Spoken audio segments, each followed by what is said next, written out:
Seguro que has oído hablar alguna vez de la salud mental, pero ¿qué quiere decir esto exactamente? Podríamos definir la salud mental como un estado en el que se encuentra la mente que te permite relacionarte con el mundo que te rodea de manera más fácil. Jugar, reír, divertirte, aprender, trabajar, afrontar problemas y descansar, entre otras acciones. A veces estás contento, tienes ganas de saltar y todo parece fácil.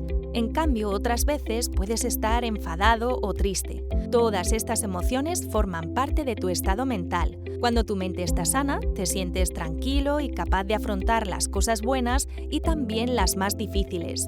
Esto hace que te relaciones mejor con los demás, tus amistades, tu familia. Pero, ¿qué pasa si un día te sientes enfadado a causa de un conflicto vivido con un amigo o amiga? ¿Crees que tendrás ganas de jugar con otros niños y niñas o de hablar con tu familia? Es probable que no, porque tus emociones influyen en la manera en que interactúas con el mundo. Por tanto, la salud mental tiene relación directa con cómo te sientes contigo mismo y con los demás, y afecta en tu manera de explorar y comprender tu entorno.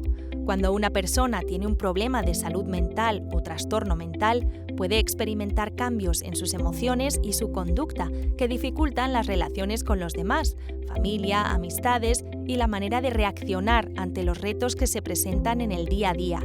Entre los diferentes trastornos mentales encontramos los trastornos psicóticos, el trastorno por déficit de atención e hiperactividad, conocido como TDAH, la depresión. Los trastornos psicóticos son un conjunto de enfermedades mentales graves que alteran la comprensión de la realidad en la persona que los vive.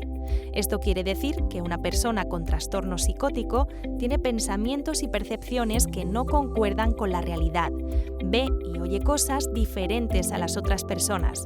Es como si llevara puestas unas gafas que cambian aquello que tiene delante y unos cascos invisibles que transmiten voces que no existen. ¿Te lo imaginas?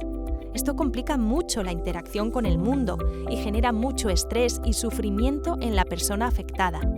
Dentro de los trastornos psicóticos, la enfermedad más conocida y estudiada es la esquizofrenia. Es fundamental tomar medidas que potencien la mejora de la salud mental. Por esto, en el Hospital Sant Joan de Déu, Barcelona, hacemos investigación para conocer mejor algunos trastornos mentales como los trastornos psicóticos y poder desarrollar así herramientas que fomenten su detección cuanto antes junto con intervenciones eficaces.